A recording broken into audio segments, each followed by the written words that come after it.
Официјално добра вечер, почитувани гледачи. Влегуваме во последното издание за оваа недела на емисијата Заспи ако можеш.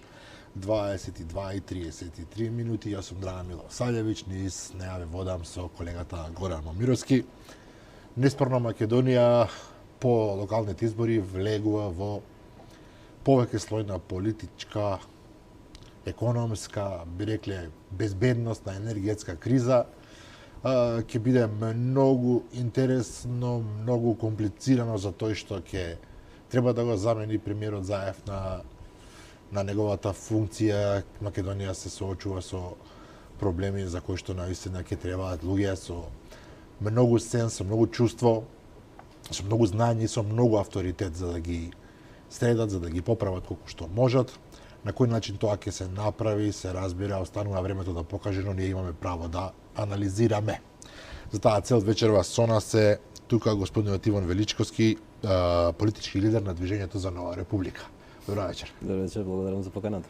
Така, но пред да влеземе во оној дел што се нарекува анализа на политичките збиднувања, тука морам да спомнам акцијата на полицијата што се случува вечерва по пладнето. Имено уапсени се неколку изнудувачи на извесен бизнисмен, меѓу нив се наоѓа и човек од Агенцијата за национална безбедност. Горан, намерно се префалам кај тебе, ти си човек кој што во таа област имаш и одлични информации секогаш пред другите, па еве за почеток. Премногу ме пофали се. Не, информации кои што ги имаат голем број од новинарите по пладнево и денеска. Се работи за две лица. Едното е интересно сведок на судењето за 27 април, прилично контраверзен сведок, човек кој што доби посебен третман, да речеме, од обвинителството, човек кој што очигледно бил во дослуг со луѓе кои што се блиски на владата или во тоа време беа блиски на владата, а сега се во поинаква една ситуација без пристап до слободно движење. Вториот човек се работи за човек кој што е дел од истражувачките екипи, да речам, на Агенцијата за национална безбедност, контраверзна личност за кој што се зборува се уште се спекулации и овие информации дека човекот што стои зад таа фамозна службена белешка со која што беше приведен бизнисменот Орце Камчев. Во секој случај една срамна атмосфера, срамна ситуација да полицијата апси луѓе блиски или поврзани со Агенцијата за национална безбедност, агенцијата која што треба да се грижи за безбедноста на државата. Чини дека тука и Величковски може да прокоментира во контекст на таа криза што ја зборуваме и безбедносна криза. Трета информација само пред да ви дадам збор е дека всушност станува збор за судир внатре во структурите во безбедносните служби меѓу екипите на Оливер Спасовски, министер за внатрешни работи, и екипите на Зоран Верушевски, кои што преку Виктор Димовски и Зоран Заев се обидуваат да направат некаков баланс меѓу безбедноста и мафијашките структури, да речам. Величковски, кога во главниот град ви се случува трка по луѓе што рекетирале 5000 евра, ми се чини дека фатен еден од луѓето во центарот на градот, злоупотребувале безбедносни информации од таен карактер, што може да се каже за таква држава? Како вове тебе вака, тешко е прашањето, ама Тоа што го знаат сите. Ова е имитација се уште на држава и дисфункционална република, поделено општество по сите линии. И она што е всушност причина за влез од криза во криза, која денеска Македонија ја внесува од една страна во безбедносната и пошироката криза во регионот, од друга страна не внесува во индуцираната економско-енергетска криза од Европа, заедно со политичка криза поради нефаќањето правец за тоа што треба да се прави во институциите, во партиите, во безбедносните структури, во одбранбените структури, во Министерството за внатрешни работи, Агенцијата за финансиско разузнавање и сето тоа што следува натаму. Имено кога зборувавме, нова република звучи многу претенциозно. Не, луѓе, тоа е тоа што е потребно. И заради тоа вечерва ќе извините, помалку ќе се занимавам со анализи, повеќе ќе се занимавам со факти и она што за што застанувам и за што го представувам. Проблемот е во тоа што нашите структури од безбедносниот апаратус се всушност само имитација на служби. Кога имате таква имитација на служби, имате имитација на институции. Кога имате имитација на институции, имате имитација на држава.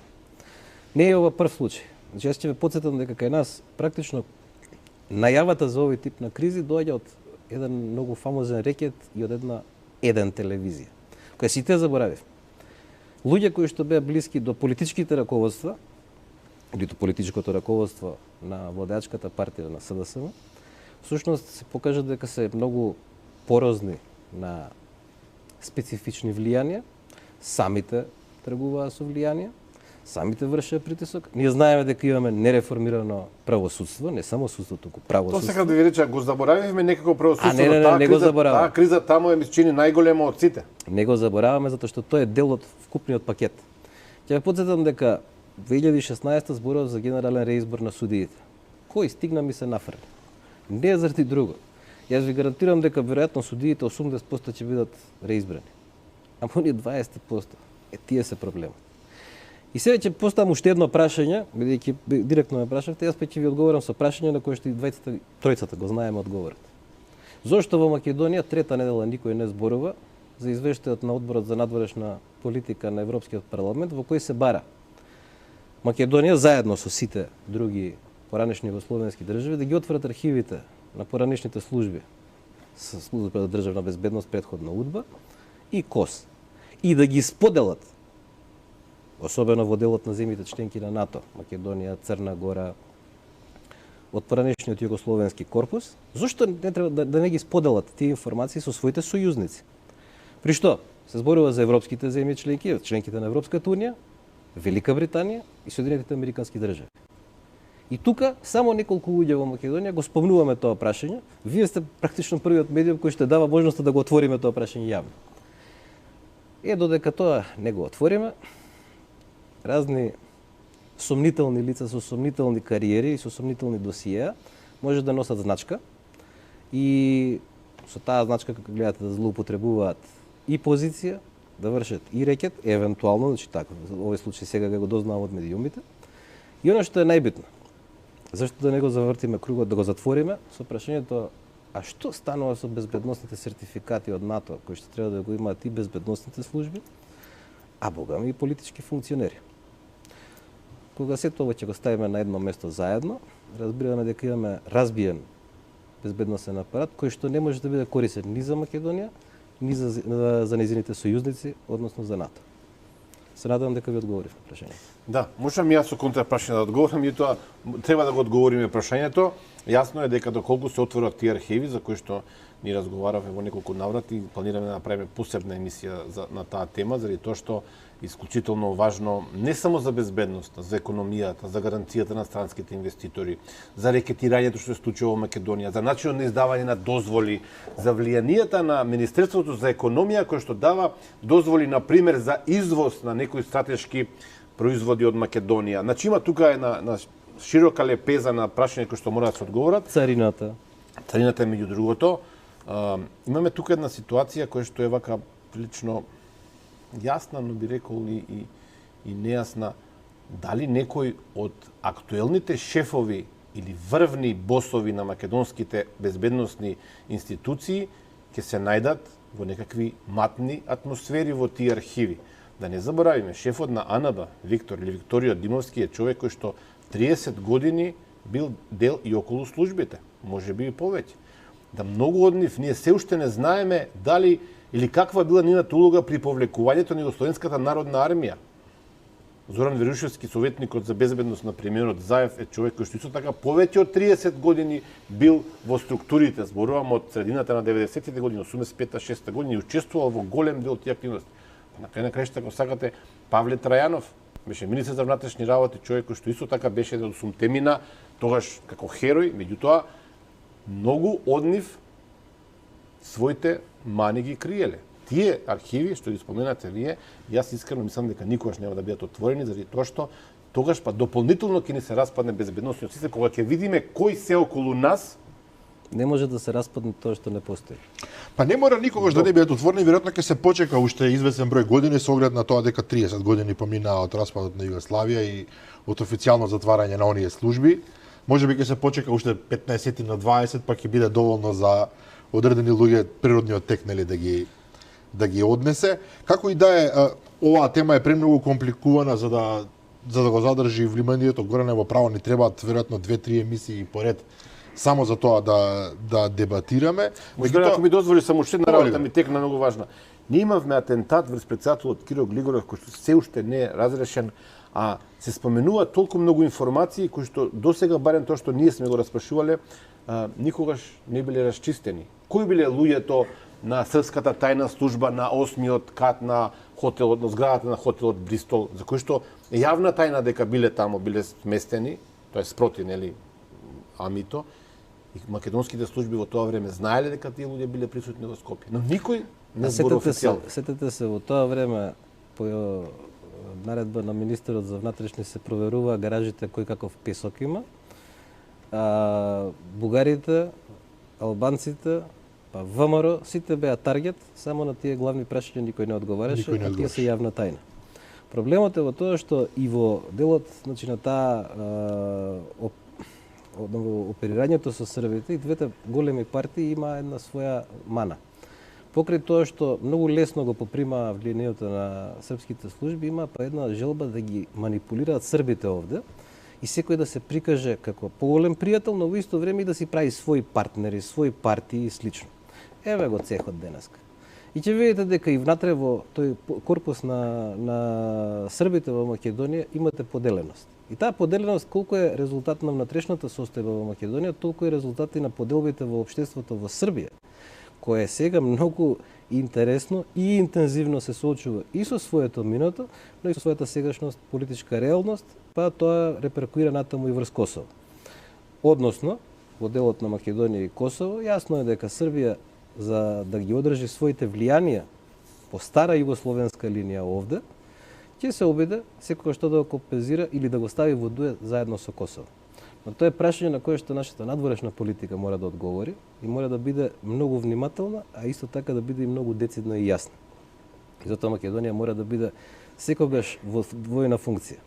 Прво е да инсистира на решавањето на спорот, односно на разликите, тоа нема спор. Ние го признаваме Косово како држава и да се решат тие разлики меѓу Србија и Косово. Прва работа и втора, да бидеме свесни дека секогаш Косово е инструментот за одржување на влијанието на Белград во Скопје. Оно што е најбитно визави отворањето на архивите. Тоа отворање на архивите не е заради политичките влијанија само кои што се политички и видливи. Таму е јасно дизајнирано дека поранешните служби се креаторите на партискиот, бизнес животот во поранешните југословенски држави, организираниот криминал и корупцијата. А организираниот криминал и корупцијата од Балканот транзитираат кон Западот, кон Европска унија и кон Соединетите американски држави. Тоа значи дека практично трансмисијата на источните и далекоисточните влијанија кон Европа и Америка и кон нашите сојузници практично транзитира низ нас. Не сметам дека регионов и Македонија и нацијата треба да бидат заложници на таквата политика или кратковидоста на политичките елити. Но ова е само дел од причините зашто ви благодарам за можноста вечерва да се видиме тука, затоа што сакав да ја споделам мојата загриженост токму заради повеќе својната криза, за која со овие капацитети, со овој институционален расположлив ресурс, една партија или едно мнозинство, лично не верувам дека имаат можност да одговорат на предизвикот. А предизвиците, повторувам, се регионално безбедносно политички, домашно безбедносно политички. Ова со АНБ се надевам дека грешам, но можеби ќе имаме и расплет на настаните во текот на следниот период. Економски, бидејќи можеме ние да се лажеме колку сакаме, стандардот е подриен до нема и каде. И инфлацијата топрва ќе осеќаме. Она на што предупредував летоска, кога сите нормално се смееа, кога сето беше убаво. Денеска пиштење и вриштење од стопанските комори, од било кои таму, кои што требаше први да предупредуваат. И конечно, енергетската криза, која е дел од кризите што не сме ги предизвикале ние, ни доаѓа на врата. Ние не сме ја предизвикале, но не ги превениравме. Воопшто не сме ја превенирали, не сме биле подготвени. Значи ние немаме производствени планови, проекции, немаме идеја кој од енергетските капацитети кога треба да бидат во функција. Ова се било ставено во лер, па вози мишко. Така. Затоа се оставени езерата на историски минимум, затоа рек Битола е без јаглен. Меѓутоа, да, од аспект на, ајде почнеме од прво од политичката криза. последната информација денеска која што се појави, односно вечерва, буквално Беса се заканува дека ќе урне владата поради Желино, имено случката во Желино каде што Дуи бара да се повторат изборите, се жали на жалбата до Државната изборна комисија во меѓутоа 69 гласа разликата меѓу победникот од Беса и поразениот од Дуи. Министерот за земјоделство во актуелната влада Аријанит Хоџа, кој што е инаку и генерален секретар на Беса, напиша Желино каде што се роди една партија, движењето Беса, може да биде и Желино која растура една влада. Добро, ова можеме да го земеме и како еден облик на притисок, се разбира, врз сега не знам дали може да биде притисок во Државната изборна комисија, можеби е тоа предоцна. Меѓутоа, ете, за некое ново поставување на... Не е предоцна, Драган, само да кажеме, тамо имате членови, апсурдно едно така е кај нас, членови од СДСМ, имате членови од ДУИ, имате членови од другите политички партии, Алијанса, мислам едно и од ВМРО. И сега, што е работата со Беса? Тие бараат да се одбијат приговорите од страна на ДУИ, да. ДУИ преговара тамо, и да се прифати резултатот кој што беше постигнат, Беса тамо доби градоначалник. Ако се повтори, постои страв кај Беса дека Дуи со целиот свој апарат, што велите вие, ќе донесе 70 гласа и ќе победи Дуи. И се овие велат, ако вие ги одбиете приговорите, ние ќе си молчиме, ќе седиме во владата. Но ако прифатите прегласување, има опасност да ги изгубиме градоначалникот, тогаш ние ќе излеземе од владата. Што е карма крача, но апсурдна состојба е Желино и 70 гласа, не ги подценувам луѓето, меѓутоа 70 гласа кои што можеби некој ќе ги преземе во Желино, треба да реперкуираат со паѓање на владата? Владата прво и основно е падната. Да тргнеме од базичната состојба. Поставката на премиерот значи паѓање на владата. Прва работа. Второ, секој сака да ги заземе своите позиции. Трето, иако мнозинството тврди дека е стабилно, искрено речено, мислам дека секој ќе проба тоа да го наплати во најмала рака. Четврто, сите оние на кои што сметаше и опозиционата ВМРО ДПМН, очигледно зборот баш не им бил збор, па тоа значи дека и мнозинството не може да биде променето така лесно како што било очекувано. Анахрони се информациите за тоа кој дел од партнерите на ВМРО ДПМН би влегли или не би влегли во тековното мнозинство. Премногу калкулации се. И тоа ќе создаде една состојба на безтежинска практично состојба во која што секој сака да биде во владата, ама секој и би сакал тоа јако да го наплати, бидејќи обврските и проблемите со кои што ќе се соочуваме за пар месеци, ако веќе и не се соочуваме со нив, ќе изгледаат минорни во однос на ово што е сега. Повторно ќе кажам, доаѓаме во ситуација која ќе треба да се антиципираат предизвиците и кога ќе треба да се најде начин како партиите во исто време да бидат малку олеснети од одговорноста низ парламентот, а во исто време да бидат подготвени да продолжат со својата политика откако ќе се одржат предвремени парламентарни избори. Денес имаме еден надворешен фактор кој што никој не се труди да го забележи, но многу ме потсеќа на онаа ситуација 2006-2008. Непредставеноста тогаш на албанците беше проблем. И кој беше ДП во владата? Да, фолот што беше со 2006-2008, кога ние ќе си земеме помал партнер, ама тука не е проблем, па ќе го менаџираме, ќе го месиме, еве денеска ДП до каде ја доведе. Нас не треба да ни биде цел како систем, како пристап во политиката. Не треба да биде цел да имаме своји албанци, да имаме своји македонци. Тоа се системски. Тие не вршат работа. Институциите и партиите им припаѓаат на граѓаните. Затоа, денеска можеме слободно да кажеме дека представеноста на македонците низ владата очигледно е спорна. Бидејќи во бројки по советници, опозицијата има 50.000 гласа предност пред СДСМ.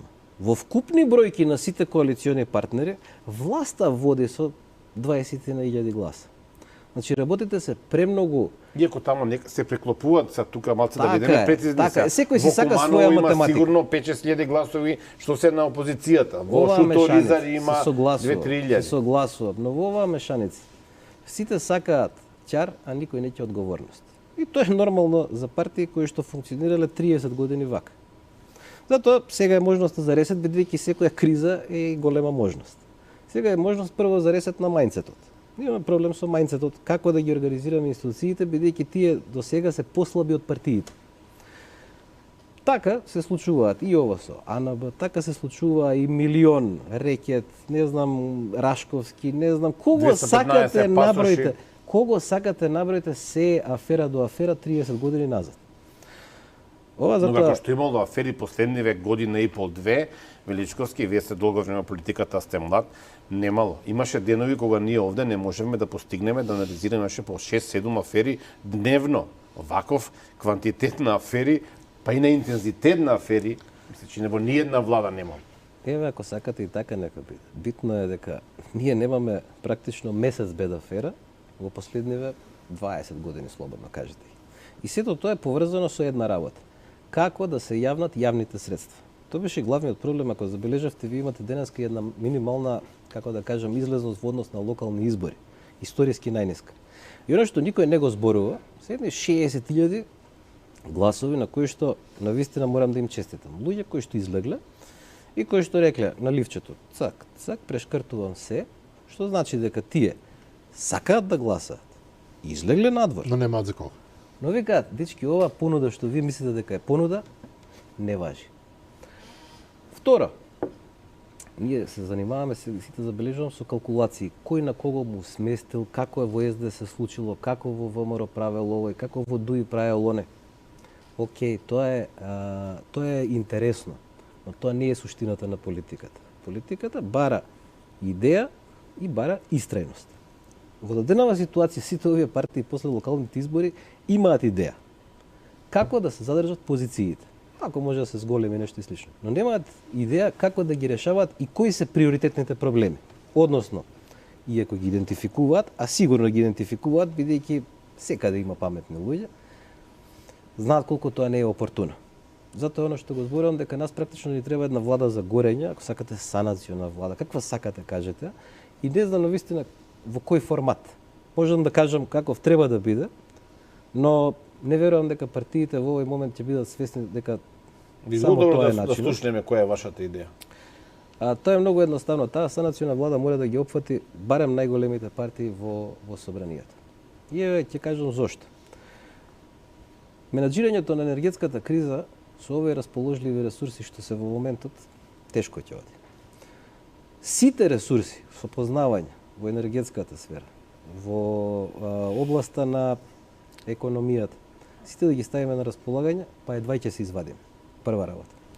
Второ, вие имате, тука ми е примерот со она дека ние се соочуваме со дневни санкции од Европската унија, по милион евра, ако не се лажам, имаше такви информации, доколку продолжиме со вакво непланско повлекување на струја. 15 милиони евра за МЕПСО само за месец октомври, заради крадење на струјата од Европската енергетска мрежа. Значи, тоа е објасни експертите, тоа е нелегално земање на струја. Тоа е нелегално. Но тука има еден проблем. Вие не сте имале луѓе овдека кои што ќе испланираат, значи ќе направат една глобална рамка, како да се колку треба да се произведе струја, за да може да секогаш имате отстапување, 2%. Тоа не е страшно отстапување, тоа е во рамки на маргина. Значи јас имав можност, имав среќа да разговарам со луѓе кои што многу добро ја познаваат оваа проблематика. Не можам да го земам нивниот примат и сигурно ќе бидам помалку стручен од нив, за да го објаснам ова добро. Но она што е битно е, вие не можете да проектирате овдека производство на струја месечно или годишно, барем основни параметри, во основни рамки, не сакате да ми кажете дека ќе најдете решение за покрупни проблеми. Што правиме? Еве, сега јаглен треба да носиме. Ајде, окей. Еве ќе се земе, ќе се плати, сигурно поскапо. Утре тендерот ќе биде. Не, се извинувам, не е така. Морам да ве прекинам. Ќе се земе, ќе се носи, не може. Јаглено што е сега на понуда, што се пофали денеска, нели, ЕСАМА, е од Босна и Херцеговина. Ние немаме техничка можност да го пренесеме. Поентата да ви ја кажам, тука доаѓаме до тоа. Па сите камиони во Македонија да ги ангажирате не можете да пренесете. Ако треба од Косово да се донесе. А веројатно тоа исто така нели е расположливо. По која железница ќе донесете? Се сеќавате ли дека пред 2 месеци испадна локомотива? Да. Ма никој не се занимава со тие работи. Луѓе, тоа е економија. Денеска ќе ви кажам искрено, поголем експерт за економија се моите соседи кои ќе излезат и ќе купат леп, млеко и слично и ќе знаат колку се качени цените и колку треба да заштедат на друго нешто закинувајќи од себе или од своите деца, поголеми економисти се од било кој министр што седи или директор на јавно предпријатие. Тука е проблемот. Тие луѓе се произлезени од партиите или од мејнстримот на партиите и од нивниот мајндсет, и затоа е пропуштена можноста што во 2016 требаше да се направи, и таа денеска можност го кошта СДСМ ова што му се случи. Уништената енергија на решавањето на социјалните прашања, а не крупните само политички, ќе врземе две знамења македонско и албанско и ќе зборуваме сега за тоа какво едно општество ќе правиме за сите и слично. Едното општество се прави кога тоа е солидарно и овозможува животен стандард за сите. Па кој ќе се качи над минимумот, ќе живее подобро, но ќе плати и данок за тоа. А кој што живее под минимумот, ќе мора да ја добие општествената солидарност. Ова денеска нема врска со ништо. Добро, но господине Величковски, еве таа санационална влада како што нарекувате вие, која што во теорија би се направила од сите партии во собранието најголемите. Од кои сакате може и од сите. Во ред, нека бидат сите, таа оптимално би функционирале кога сите суштински би си подали рака и би рекле добро, ова се приоритети и сите ги потребуваме сите наши капацитети за тоа да го завршиме. Тоа затоа и Горан претпоставувам вели убаво звучи. Меѓутоа, познавајќи ги прекрасните релации кои што владеат и внатре во коалицијата која што сега е на влада и меѓу опозицијата и власта, јас верувам дека за 24 часа таа власт ќе се распадне затоа што ќе се испокараат кој прв да застане на ова место, кој овде, кој има подобри експерти, чии планови се подобри. Не се согласувам. Освен ако не наметнеме, може би сакате премиер од странства да дојде. Вие сте во право во тоа какви се суетите. И во политиката, како и во многу јавни професии, секако дека има суети. Но од друга страна, знаете како е? Кога политиката е донесена без решение, донесена до зид, да не може да излезе со решение, кризните состојби создаваат и, хајде да кажеме, нови околности и нови ликови. Битното е во тоа дека тие нови ликови не се мешаат во партискиот живот. Јас знаете каде да го гледав тој пример. Не зборувам за Германија. Германија е класична политичка концентрациона влада. Јас за таков момент, да речеме, зборував 2014-15, пред да се случи оној лом што се случи во Македонија. Јас зборувам, да речеме, за една, ова како им се вика во Бугарија, службена влада. Техничка влада, да. Не е техничка, тоа е многу интересно. Таа е многу интересна. Бидејќи таа има повеќе од технички карактер, може да спроведува дури побитни процедури внатре, но во основа има политичка поддршка од сите во парламентот. И таа е трет мандат колку и доаѓа, нели, меѓу сите избори. Три кратки мандати. Знаете што направи, да речеме, таа влада? Откри не знам колку таму едно 200-300 институции кои што си функционирале, никој не ги знаел практично бидејќи немале никаква употребна вредност. Замислете во Македонија се случи до 1300 ќе најдат институции овде. Поентата во што е? Но добро ме подсетите со премиерот странство. Таму премиерот им беше донесен, значи како експерт работел во повеќе Симеон Саксо-Бурговски, тоа за него зборуваме во 99-та година. Мислам во таа партија дека има учествувано и слично. Тој сега мислам дека има и своја партија, настапува на изборите. Знаете што се јави како проблем таму? Неговото канадско државјанство. Многу интересно. Од една земја членка како што на НАТО како што е Канада, баш интересно како се нашол таков лик да спроведе таква санациона програма во која што сега гледаме во Бугарија некои многу интересни теми се отвараат. Суштината на тоа е дека пресметката со криминалот и корупцијата започнува вон волјата на политичките партии. А криминалот и корупцијата во Македонија не можат да започнат пресметката со криминалот и корупцијата во Македонија не може да започнат со дозвола од политичките партии, бидејќи фактички тие се политичките покровители на него. Да. Тоа го видовме во повеќе наврати во случаите со апсењето на наркокланови во Скопје, во случаите со издавање на пасоши, дури за бразилски, па како се викаше италијанската Ндрангета, финансискиот директор на Ндрангета, уште еден скандал кој што не е досега расчистен. Но имам тука еден друг аспект на ова прашање. Едно е суетата и нетрпеливоста меѓу политичките партии, нивните евентуални представници во таа влада санациона или транзициона или како ќе се нарекува. Не се грижете, значи битно е дека тоа што е најдобро како решение во Македонија нема да се случи. Од две причини. Прво ќе го саботираат партиите, второ ќе го саботираат дипломатите во Скопје. Господине Величковски, во тој случај ние попусто го анализираме ако сте согласни дека тоа не е. Јавниот притисок е тој кој што ќе покаже дека општествената свест е посилна и јавниот интерес е посилен од партискиот или дипломатскиот. Ќе потсетам тука на виц од времето кога во Бугарија се обиваа многу возила. Еден човек неколку пати му обиле колата и оставил ливче, нема ништо во колата, празна и дошло некој друг, му оставил друго ливче, влегол во колата криминалец, рекол аз сам должен да проверам. Така и ние сме должни да зборуваме овде за сите тие аномалии, да притискаме нели владата, власта, опозицијата, сите да направат нешто добро. Но проблемот се чини дека е малку потежок, освен тоа што партиите ќе сакаат своите партиски интереси ги имплементираат. Може ли да се случи да една влада избрана во парламентот работи во исклучива корист ќар за граѓаните, да не речем за народот, без да имаме три премиери на Бихачка, во ВМРО-ДПМН, во ДУИ или не знам Алијанса, кој има не знам каде седишето во Тетово Алијанса. Може ли да најдеме експерти, па дури нека се политички афилирани кон некоја политичка партија, ќе речат наша задача е да го направиме ова, да завршиме работата.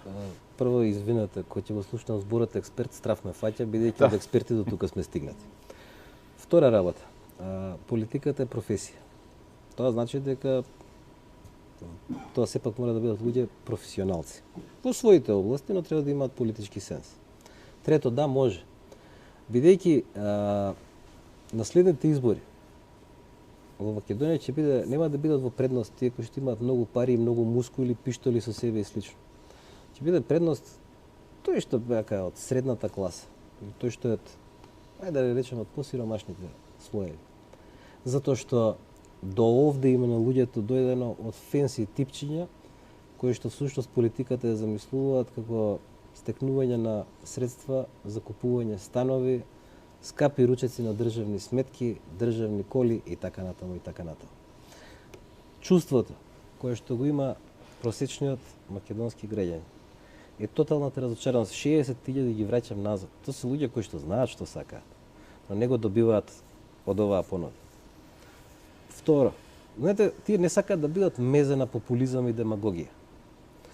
Еве, до сега беше нели никогаш северна само Македонија. По последниве 2 дена не слушам баш многу повици. Зошто? Перш ќе ви кажам дека сметам дека Мицкоски направи многу правилен потек со тоа што го кажа. Тоа што јас го сметам дека можел да го направи порано, да го каже истото. Но реално таа е состојбата.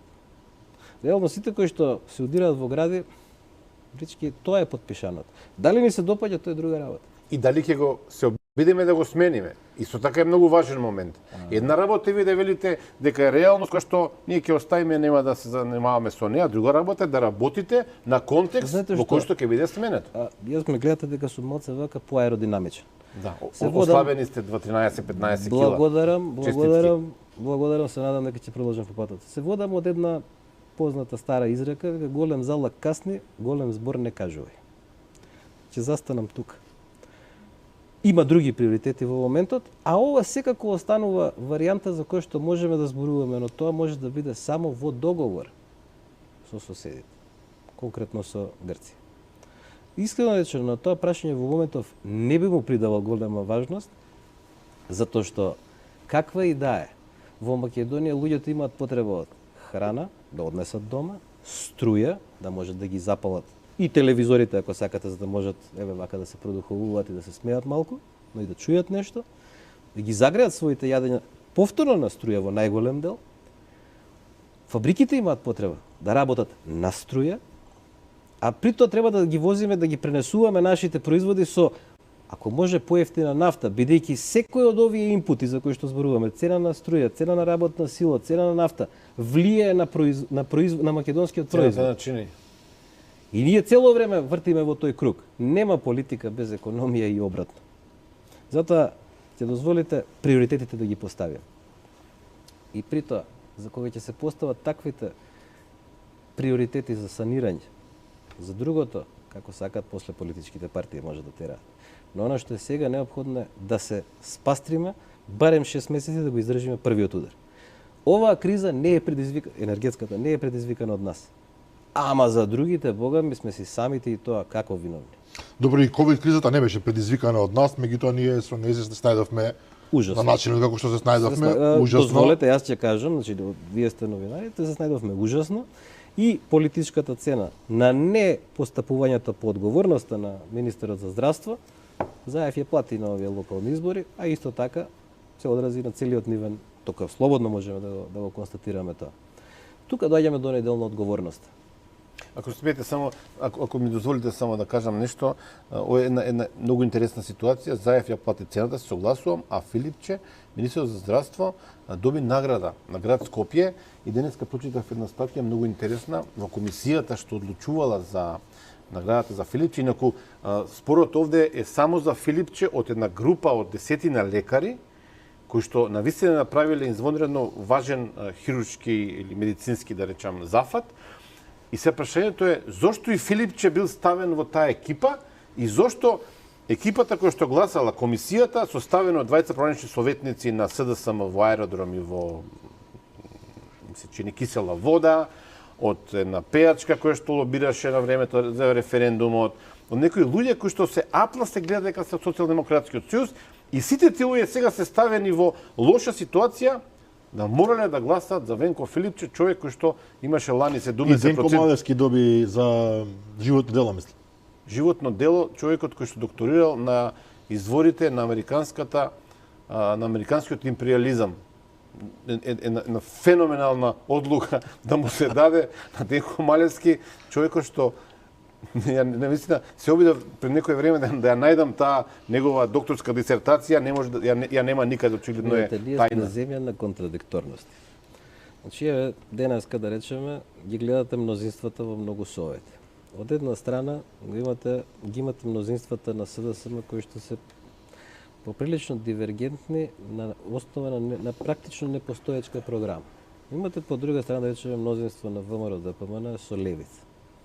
И сега како да ви кажам, една конзервативна, економски ориентирана, како се вика, пазарно стопански ориентирана партија, има коалиција со партија која што баш многу со пазарните вредности не конвенира.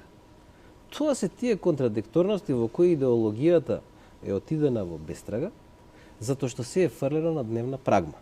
И сега во друга страна, да речеме, ги имате познати бардови на пишано новинарство и слично, во кои што ако гледате кого се редат како кандидати за премиер, сваќате дека Орце Камчев практично излегува најголем кадровик во земјата. Се е отидено, како да ви кажам, се е отидено по ѓаволите. И затоа во такви околности, без луѓето да се паничат, имаат можност да речат добро, тоа што е отидено е отидено. Последниот премиер на БРМ замина си да поднесе оставка. Сега сме во оваа ситуација. Значи, одиме од етапа во етап. После Крушевската, социјалистичката, првата независна, евене во четвртата или новата република. Како ќе си ја поставиме таа и дали ќе ни биде добра, живи били па видели. Но тука се моментите. Во криза се најголемите потенцијали да ги најдете и правилните правци за една земја, затоа што економските движења кои што ќе следуваат и годинава до крајот на годината и следната година ќе овозможат во исто време и да се најдат новите правци на производство, на производ од Македонија кој што ќе го најде своето место на пазарот, ама и малку подалеку од Табановци или барем малку подалеку некаде од Хоргош. Туку и малку поширок. Ама да одиме чекор по чекор. Ајде да бараме, да речеме, да успееме да ги наметнеме македонските производи барем во регионот на Југоисточна Европа. Од мини Шенген, познати од мини Шенген. Тоа тука знаете како е мини Шенген, ве молам. Отворен Балкан денеска имаше продолжение, премиерот Заев не беше Никола Димитров и Никола Димитров даде една соодветна изјава дека без разлика која влада ќе дојде и кој ќе го замени Зоран Заев условно, Отворен Балкан останува како процес. Јас тука не се согласувам, бидејќи Отворен Балкан нема процес. Отворен Балкан без 3 од 6 тука, значи неопходни членки в НАТО. Црна Гора, Босна и Косово не се дел од Отворен Балкан. Тоа не е Босна отворен нешто Балкан. размислува, Црна Гора не сака и Косово. Не, значи видете, јас знаете дека и пред 3 години изразив мојата резерва кон Отворен Балкан и останувам на тоа и ќе ви кажам и уште неколку причини.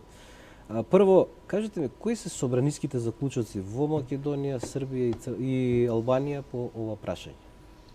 Нема. Нема. Добро, меѓутоа, еве, денеска имаше конкретна најава дека време е си целиот тој процес да се стави во одредени рамки, да се гласа и така. За да се стави тој процес во одредени рамки, тоа значи дека Македонија покрај инсистирањето да биде во Отворен Балкан, треба да инсистира и решавањето на тарифните или царинските прашања, да речеме, меѓу Косово и Србија, заедно со статусот на Косово визави Србија и обратно, да бидат уредени, затоа што, знаете, интересно е, ама забораваме, Косово е единствената и меѓу ретките земји каде што Македонија има трговски суфицит. Прва работа. Второ, се намалува, но се уште има, да. се намалува, но се уште Причковски има. Македонија да влезе во процес меѓу Србија и Косово, мислам дека Не, во тој процес меѓу не влегува никој, таму е Америка. Но може да го даде својот охрабрување процесот да заврши во успешен правец. секако ќе биде сватено на неблагодарен начин од едната или од другата страна, ќе не обвинат за мешање, ние не се мешаме никаде, ќе Видете не се, обвинат дека се- влегуваме во нешто што не е наша работа. Не верувам дека ќе не обвини некој како НАТО земја членка и ние имаме, значи, сосема легитимен интерес со своите сојузници да ги гледаме прашањата и кога е тоа согласно меѓународното право, немаме зошто да немаме став. Тоа е исто како јас вечерва да дојдам овдека и да се држам до анализи. Не, јас не можам да се држам веќе до анализи, јас морам да нудам решенија. А дали тоа некому ќе му се свиѓа или не, на вистина не можам да знам. Може ли да очекуваме во наредниот период да излезете како движење за нова република со конкретни планови, сугестии и решенија, рековте, за овие ситуации? Ќе да очекуваме наскоро? Да, со тоа што веднаш ќе ви кажам. Излегувањето ќе биде етапно, прашање по прашање, за оние клучни области за кои што сметаме дека можеме да дадеме придонес. Искрено речено, не можам да ветам, но новорепублика.мк мислам дека ќе биде оперативна во текот на денешниот и трешниот ден, па дел по дел ќе ги објавуваме таму работите. Така. Уште едно прашање кое што малку Извинете за рекламата на овој начин, Апсолутно но нема да, тама да, работа. Зашто да транспарентност. не? Не, знаете што Со е? среќа нека Транспарентност. ви. Зашто да не? Ако сакаат луѓето ќе видат таму што ќе се става, како ќе се да става. може да мерија што велат и на политичката сцена, колку повеќе идеи, толку подобро, па ќе се изберат граѓаните, се разбира. Имаше една, не е цинизам ова, вечерва објави агенцијата и на еден текст, една анализа за Али Ахмети, отприлика вака го нарекуваат, да не се изразам погрешно, гробишта на македонските премиери. Али Ахмети го погреба, политички се разбира, Бранко Црвенковски го погреба, Никола Груевски, сега го погребува Зоран Заев. Може би најдобра варијанта за Македонија Али Ахмети да стане премиер на оваа држава. Драган се насмеа, но Драган, Али Ахмети е во собранието 20 години, речи си 20 години, повеќе од 19 години, а вкупно мислам дека бил тамо десетина пати. 19 години по 12 месеци, тоа се 200 месеци зема плата, отприлика над 1000 евра. Па може би време веќе да Да, дојде. но министрите од да ДУИ го му се, заработи. но министрите од ДУИ му се колнат на него, а не на Зоран Заев. Па добро, нека се колнат, еве сега што вели Величковски, време е, нели, за радикални времења, за радикални чекори, Али Ахмети да биде премиер на оваа влада. И така, тој самиот рече дека имал, Зоран Заев имал договор со него да биде албанец премиер, нели, во последните 100 дена од Последните владата. 100 дена од кои што не се повлекува. Но добро, ајде, освен тоа, вие одбивате Интересно да... прашање. Не, ова е интересно прашање. Али Ахмети досега не заземал ни една функција. Али во оваа- Ахмети нов премиер, мандатар. Многу ќе биде интересно. Ја би сакал да го видам Јас тоа. не знам дали тоа ќе се случи. Но оно што е битно е дека пред 20 години функциите не биле достапни за, па да кажам, за сите практично етнички заедници, освен за македонската. Видете каков успех имаме направено после 20 години. Воопшто нема прашање дали некоја функција е достапна за некого или не.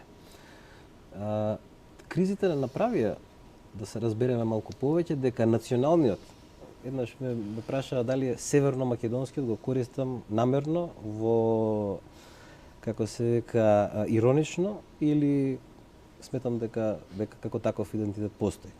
Ќе одговорам прво на едно прашање кое што не ми е поставено во оваа емисија, но е многу интересно. Идентитетот е идентитет на македонците, албанците исклучно. Нацијата се дефинира според името на државата. тука завршува многу едноставно. А тука не се согласуваме. Не се согласуваме, не но друго е согласуваме. прашањето. Нема да се согласат најголем дел од Се граѓаните. согласувам, и особено гледачите овдека, знам дека ќе биде ова тизер за нив. Но ќе го кажам следното. Работите кои што денеска ни изгледаат неприфатливо, за 5 години доаѓа, леле, требаше да го направиме тоа на време.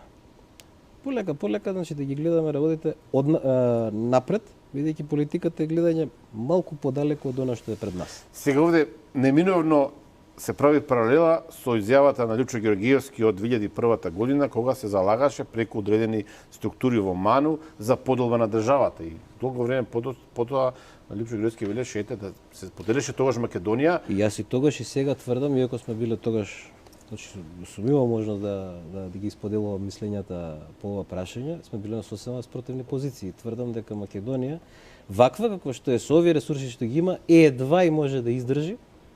Зборам бидејќи постоењето на државата не е само да имаш граници, да имаш армија и слично, туку таа армија треба да има нешто со што ќе работи, да имаш полицијата, да има бензин, униформи и слично, да имаш доктори, треба да ги образуваш и слично, да имаш економија, треба да имаш и ресурси, и фабрики, и работници. Забележувате колку сме ние веќе компримирани во овие 10 години иселување.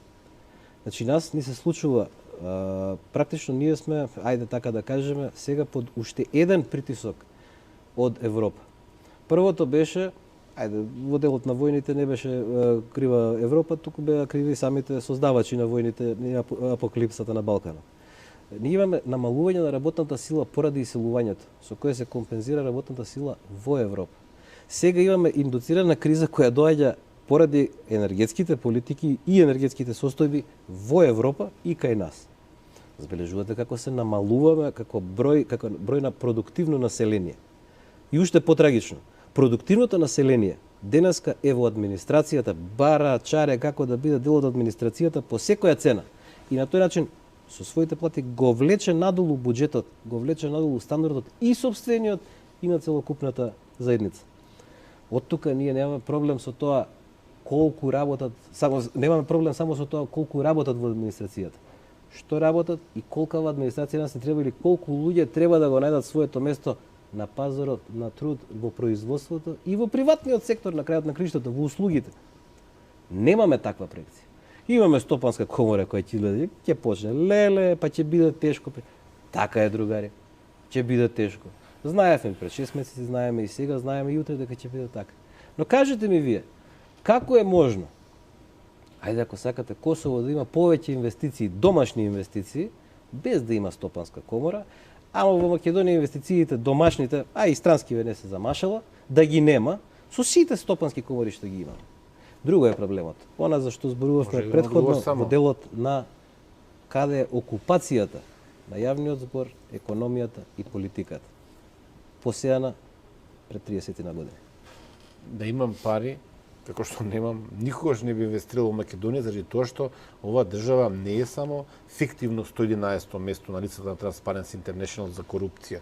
Оваа држава е корумпирана, меѓутоа сепак ќе мора да се најде начин да се надминува ситуација и јас затоа инсистирам на Али Ахмети Горан председател на државата рече да не бе председател немаше да живее во Македонија. Менталитетот на полициска станица Македонија 80 и поише од тоа години создаде упропастување на секоја приватна иницијатива и страф од се, особено кај македонците.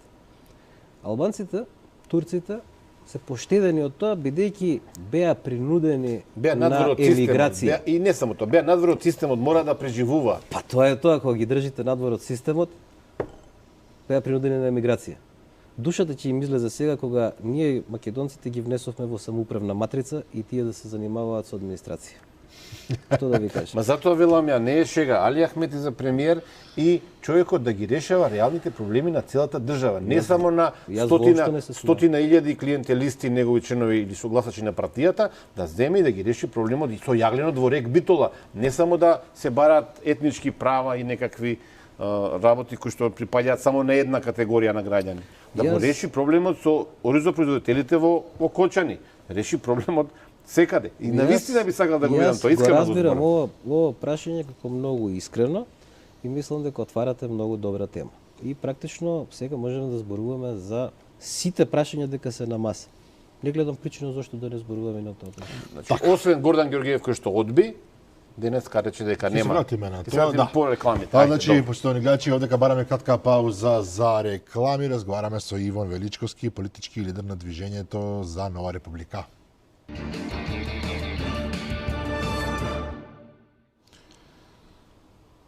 Се враќаме во студиото на Заспи ако можеш. Вечерва гостин Иван Величковски од Движењето за Нова Република. Наистина интересен разговор. Иако овдека во момент ќе побарам од Горан да соопшти уште неколку податоци, односно информации што ги дознал во врска со аферата која што во моментов практично се случува околу господинот Танаба кој што е фатен во корупцијски, односно во скандал поврзан со Уцена и рекет, да. Значи, сепак ми исправаат моите извори во Агенцијата за национална безбедност, кои што се срамат од целиот скандал и апелираат да не ја споменуваме агенцијата затоа што се работело за поединец таму. Меѓутоа, информацијата што ја добивам од истите извори е дека не се работи за истражител на оваа агенција кој што работува на пример со јавното обвинителство, таму немаат воопшто тие полициски овластувања, не можат да бидат истражители, но се работи за припадник на тимот на Агенцијата за национална безбедност за поддршка на ЦИА. Ова информација ја пренесувам како што ја добивам, верувам дека овие извори се добро информирани и при тоа уопсениот е одликуван од ЦИА за најперспективен млад македонски оперативец, што вака уште една страшна работа. И внимавајте сега, работи на проекти со американските пријателски служби, работи на тероризам и Русија. И тој човек сега, само како дополнување на тоа што го зборувавте преска Величковски, дека ние практично немаме безбедносни служби, најталентираниот млад оперативец во Македонија, награден од ЦИА, фатен денеска со 5000 евра или инволвиран друг човек кој што земал парите, оценувале бизнисмени. Кој може да направи пресек, да го пресече Гордевиот јазол и да сите тие, не само овие луѓе што се фатени во уцена и во рекет, сите тие луѓе што дозволиле овие луѓе да се однесуваат вака, да бидат елиминирани од сите можни безбедносни констелации.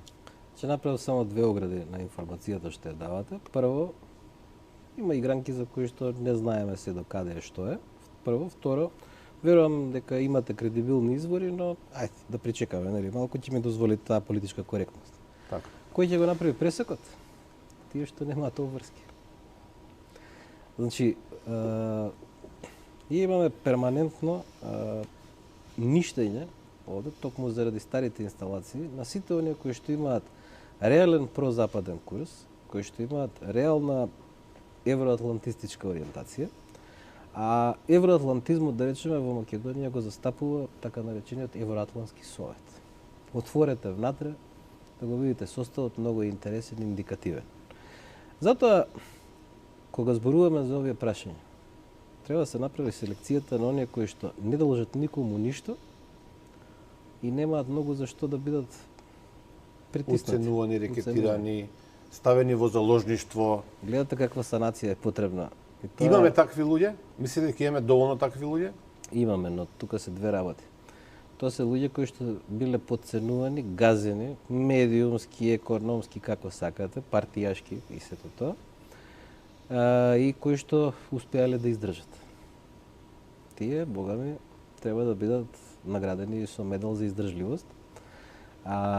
И за нив доаѓа тоа време, преди искам да кажав, тие кои што немаат богатство, мускули или луѓе со дебели вратови и оружје, ќе дојде времето кога многу политичари ќе сакаат да бидат таму, ама нема да можат.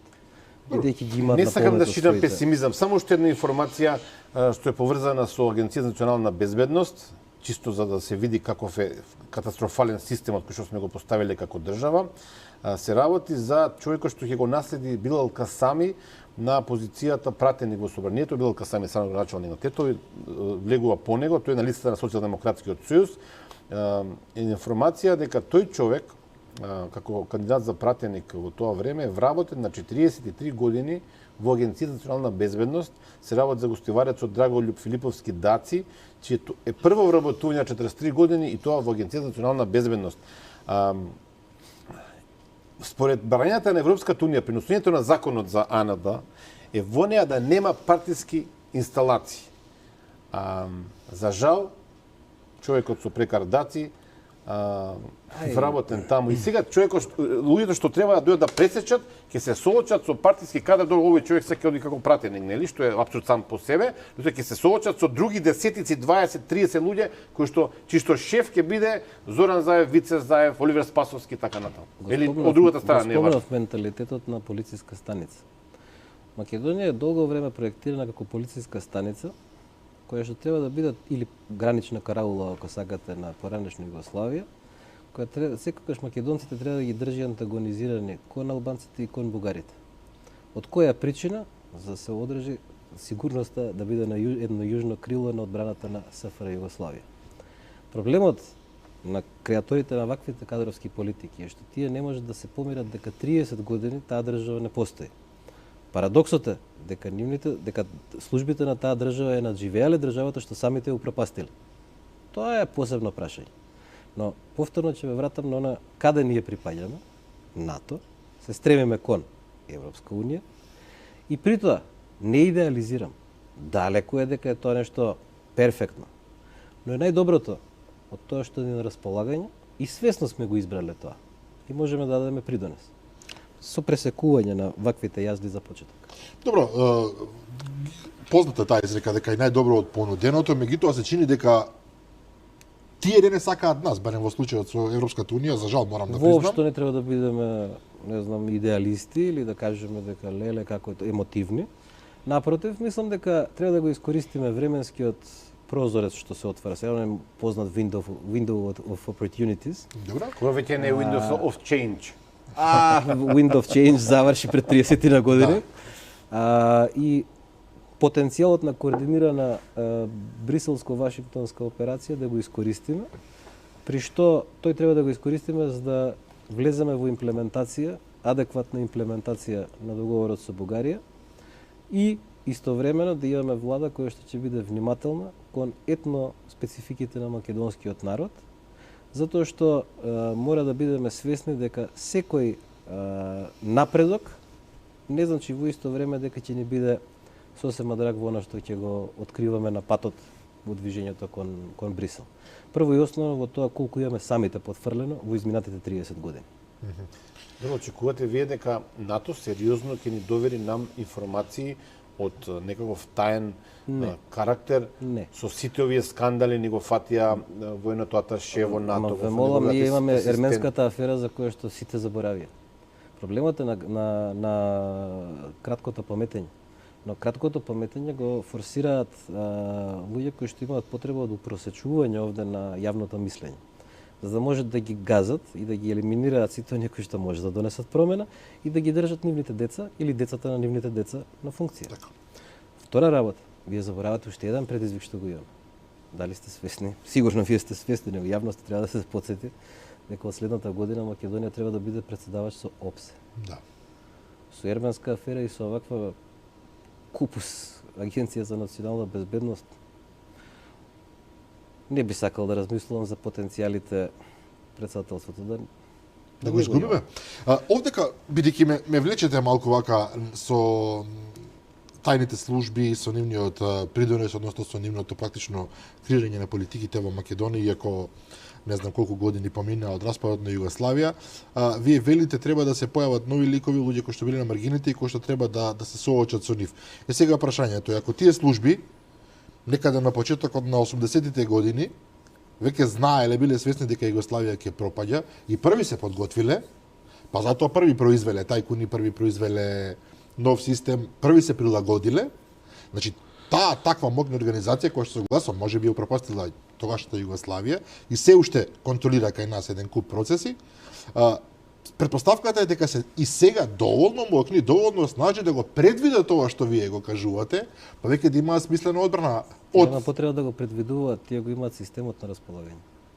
Бидејќи тие не се луѓе со чинови и чварки на рамениците, тоа се угледни бизнисмени. Зашто мислите дека ќе дозволат тие такви угледни луѓе скриени позади без чварки како што велите, некој добронамерен, со убава желба, со памет, да ги спречи во тоа што го прават успешно веќе 40 најмалку години? Воопшто немам илузија дека ќе дозволат. Но моја е да ги победам.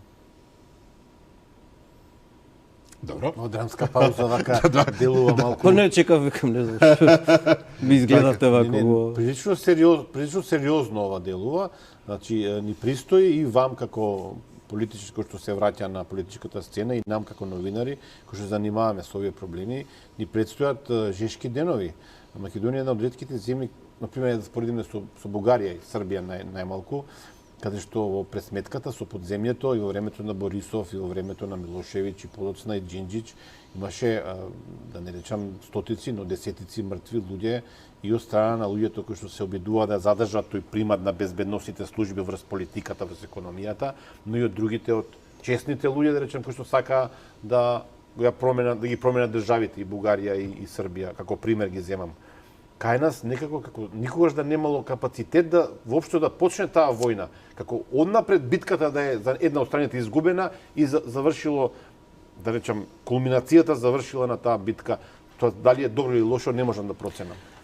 Па зашто мислиме дека Македонија така лесно се успеа да се врати за година и пол назад во рамките на балканските проблеми, во проблемите на Западниот Балкан, наместо да тргне во решавање на или во имплементација на договорот со Бугарија, наместо да го поврзе коридорот 8 комплетно и да го комплетира коридорот 10 и коридорот 8 и да се постави како раскрсница наместо како караула на Балканот. Тоа беше мотивот. И додека Македонија се проектира да биде караула, да кажем конкретно југословенска караула на јужното крило на југословенска Србија, до тогаш Македонија нема да биде раскрсница. Со тоа не може да исполни својата основна функција да им пружи потенцијал на своите граѓани, а не пак да биде сојузник кој што ќе биде респектиран во НАТО или кој што ќе биде посакувана земја членка во Европска унија. И нормално е дека секој се бори од нив за своите привилегии. И нормално дека секој од нас ќе се бори да се тие привилегии бидат скинати, за да одека добиеме држава каде што ќе живееме, наместо држава од кај што ќе се оцелуваме. Така. Се договориме барем дека борбата ќе продолжи за подобра Македонија, а остатокот ќе го видиме и во платформата. Рековте новарепублика.мк, сите што сакаат да дознаат што е тоа може да отворат да видат една мала бесплатна реклама. Благодарам многу, се надевам дека до викендов ќе може да видат веќе повеќе. Благодарам. Така, Иван Величковски, политички лидер на движењето за Нова Република, и благодарам за гостувањето, секогаш сте радо виден гостин кај нас. Почитувани гледачи, тоа беше се за вечерва. Погледнете го утре епизод издание на оваа емисија и се гледаме и секој добро.